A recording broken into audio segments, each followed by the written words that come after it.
꼭 숨었다가 웃으며 나타나 어디서 온 걸까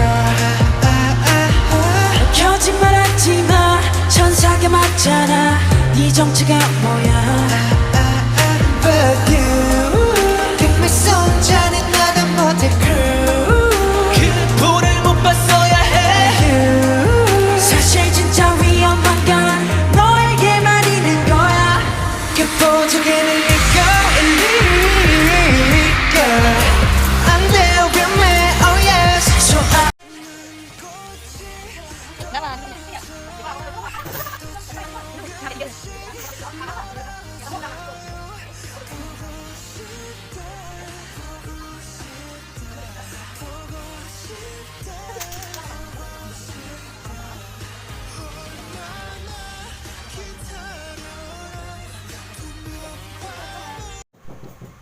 Assalamualaikum. Waalaikumsalam, silakan masuk.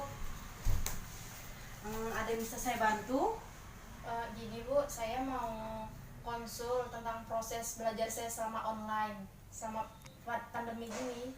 Oke, sebelumnya Ibu mau tanya, apakah kamu sudah pernah melakukan konseling ini? Belum Bu. Oke, di sini, oh iya, sebelum menjelaskan konseling itu apa, kamu kalau boleh tahu nama kamu siapa? Nama saya Ade Noviandri, saya dari kelas 12 IPA. Oke, di sini dijelaskan dulu ya konseling itu apa. Konseling itu adalah bantuan yang diberikan oleh konselor kepada kliennya untuk memecahkan suatu masalah. Nah, di dalam konseling ini juga dibagi menjadi 3 asas. Yang pertama ada keterbukaan, yang kedua kesukarelaan, yang ketiga itu adalah kerahasiaan. Yang pertama itu kan adalah asasnya keterbukaan, yang dimana klien menceritakan masalahnya tanpa ada yang ditutupi. Yang kedua itu adalah kesukarelaan, yang dimana di sini klien menceritakan masalahnya tanpa dipaksa oleh saya sendiri. Yang ketiga itu adalah asas kerahasiaan, yang dimana apapun yang kamu ceritakan di sini saya tidak akan membukanya dan data di sini akan aman oleh saya. Paham? Paham Bu? Oke, kan karena Ibu sudah jelaskan yang tadi, jadi sekarang kamu boleh cerita masalah kamu apa, senyamannya kamu aja. Yang penting ya mau alur maju atau mundur ya udah terserah, yang penting cerita aja dulu. Nanti Ibu cari solusi juga. Iya Bu. Oke, mulai. Tapi Bu, saya bingung mau mulai dari mana gitu. Nggak apa-apa, cerita aja gitu, terserah kamu aja. Apa-apa. Dari inilah Bu, dari kayak masalah mengerjakan tugas gitu. Oke.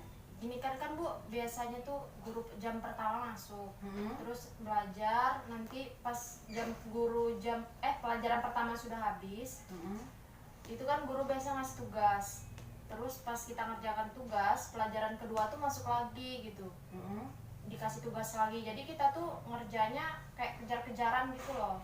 Biasanya tuh juga guru jam pertama tuh ngasih batas waktu gitu, jadi kita tuh ngerjakan tugas pertama, pelajaran kedua, kadang jam ketiga juga gitu, kadang kayak pelajaran jam ketiga tuh kita ngezoom, jadi nggak bisa curi-curi waktu gitu kan untuk ngerjakan tugas gitu. Itu sih Bu sebenarnya. Jadi ada juga guru yang kadang ngertiin murid gitu kan, dia bisa kasih waktu tuh kayak besok ngumpulnya bisa atau besok lusa gitu, jadi kan enak. Ya kena guru yang kasih batas waktu gitu loh, kan susah kejar-kejaran gitu kan. Kita juga kalau sudah habis pelajaran memang ada jam istirahat, cuman kan kita juga butuh makan gitu, jadi waktunya ya nggak bisa untuk sepenuhnya ngerjain tugas gitu loh Bu. Ibu mau tanya juga, Ibu mau tanya dulu nih, sebelumnya kan itu pasti ada kayak, kan kalau di kelas lain yang Ibu konsul itu mereka itu bilang ada separuh sudah ada perjanjian sama guru-gurunya. Apakah di kelas kamu itu ada perjanjian sama guru-guru gitu, kayak tentang oh jam sekian masuk, ngumpul tugas sekian gitu, kayak gimana? Oh kalau di sekolah saya sih Bu, memang sudah ditentukan gitu, mulainya dari jam 7.30, batasnya sampai jam 3. Tapi sekarang udah ada sih Bu, sampai jam 12 siang. Setiap hari sudah harus sampai gitu, harus stucknya sampai jam 12 siang gitu, nggak boleh lewat. Sama pelajarannya juga juru jam pertama masuk jam 7.30, selesainya sampai 8.30. 8.30 lanjut jam pelajaran kedua gitu. Jadi ya masalah kita tuh di situ, kejar-kejaran kerja tugas gitu. Tugas ya. pertama ya, tugas kedua gitu.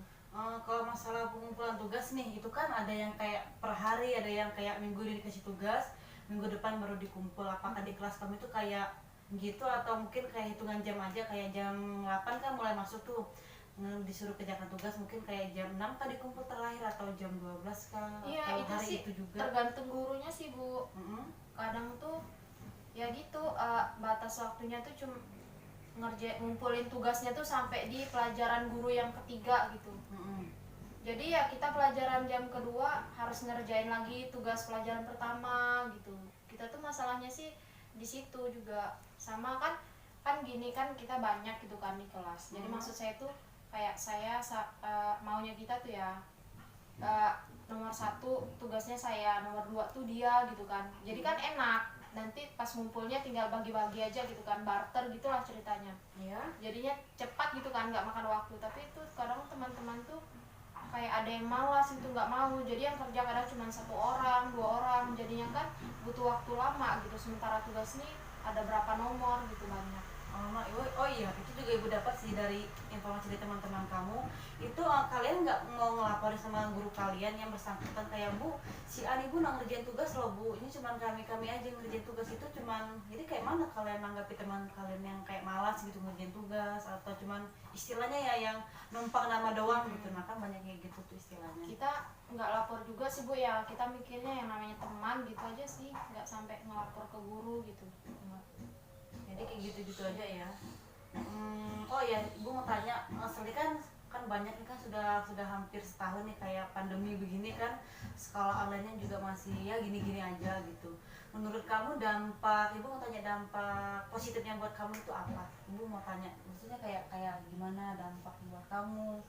Ada hal apa yang kamu dapat selama pandemi kayak gini gitu nah? Sejauh ini saya nggak tahu juga sih Bu, saya jalani aja gitu, nggak tahu dampak positifnya apa gitu. Dijalani aja ya. Iya. Kalau kayak dampak negatifnya sama kamu kayak pandemi ini gimana? Atau banyak Online-nya, sekolah online-nya. Ya dampak negatifnya itu kita dalam ngerjain tugas juga gitu kan, kita kejar-kejaran, pusing lah gitu. Lain lagi urusan kayak kerjaan rumah gitu, kita harus kerjain juga, kadang kan ngejar sambil-sambil lah gitu, bantu-bantu orang di rumah gitu ya. Itu suka bertabrakan aja gitu, pelajaran sekolah sama yang kayak kita bantu kerjaan rumah gitu. Itu sih dampak negatifnya, pusing lah gitu Bu. Jadi kayak banyak. Beda sama kayak kalau di tatap muka tuh kan ya kita taunya kita di sekolah, jadi kita betul-betul pelajaran sekolah aja gitu loh. Kayak gimana ya Bu, bingung juga sih mau ngomong Bu. Tapi intinya ya kayak pusing-pusing stres Iya. ya, karena apalagi pandemi kayak gini kan, kan baru pertama kalinya kalian tuh kayak begini sekolahnya. Iya, kadang juga guru tuh ada yang minta buat tugasnya tuh tugas video gitu loh Bu, kan perlu berapa kali tag gitu, makan waktu lah, sementara tugas lain juga ada gitu loh Bu. Jadi kayak gitu ya.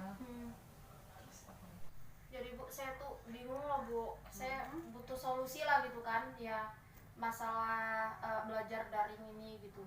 Karena kan setiap hari juga nggak harus ngerjain tugas terus yang diurus kan. Ya namanya anak muda, saya perlu lah ini kan kayak ya jalan-jalan udah, setidaknya nonton lah gitu kan, drakor apa gitu ya, namanya anak muda kan Bu.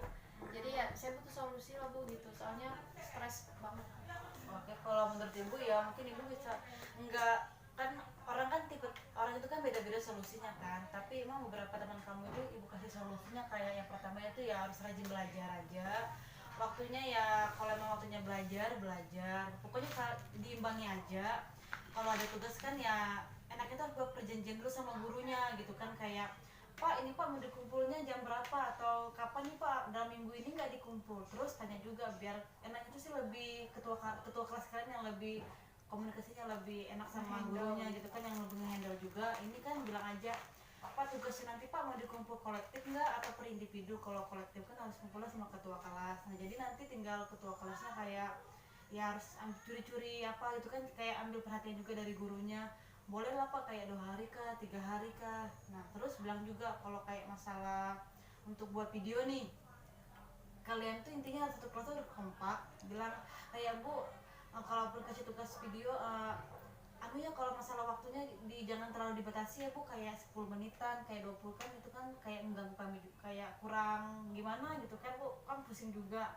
Nah sebisa nanti kalau ada tugas videonya tuh yang kayak berkelompok kan harus ketemu lagi, sedangkan ini kan Bu kita kan lagi masalahnya pandemi kan nggak boleh terlalu sering ketemu orang-orang yang di luar. Nah kayak gitu. Terus juga ibu kasih solusi buat kamu itu ya yang penting rajin olahraga juga di rumah, kan nggak harus jogging juga keluar, kayak olahraga ringan-ringan aja di rumah, kayak untuk bersih-bersih kah. Kayak ada kan tuh senam kayak zumba apa di rumah kan boleh. Ya satu lagi sih, karena ibu juga perempuan nih, kan ibu juga ya banyak juga murid tuh kan yang kayak ibu capek babu gimana kalau kita tuh kayaknya nonton drakor aja atau gimana. Ibu sering loh kan, karena ibu ngajar juga di kelas senior kalian, jadi ibu tuh kadang ya sambil aja kayak nonton drakor juga sama teman-teman gitu, karena kan pusing juga, apalagi kayak kamu kan ya udah ya cari waktu aja untuk nonton, tapi tetap diimbangi sama belajarnya. Jangan pas jam belajar kamu nonton, pas nonton kamu nggak mau belajar, atau kamu lebih kayak sering begadang, ujung-ujungnya terlambat masuk, kan jadi susah juga buat kamu. Itu sih saran ibu, yang penting tetap semangat, rajin belajar. Kalau ngeluh tuh kan ya semua juga orang ngeluh gitu kan, pastinya ya bukan kamu tuh pikirnya oh ya bukan aku aja nih yang capek, kan banyak loh yang di sekeliling aku juga, bahkan di sekolah lain kan ada yang bilang, bu jaringannya susah bu kayak gini bu, nah kan bahkan ada yang kayak gitu.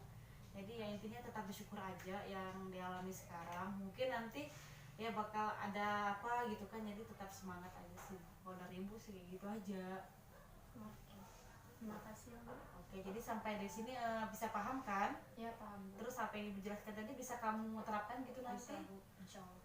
Oke, dari penjelasan ibu tadi tentang solusi yang ibu berikan, apa kamu bisa paham?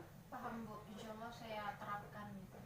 Oke, karena waktunya sudah habis, kita selesai dulu sampai di sini. Lain kali nanti kalau ada permasalahan yang kamu hadapi lagi, kamu bisa datang sama ibu, sharing lagi. Nanti ibu cari solusi yang lain lagi yang lebih efektif buat kamu. Oke? Oke, Bu. Makasih ya, Bu. Iya, sama-sama.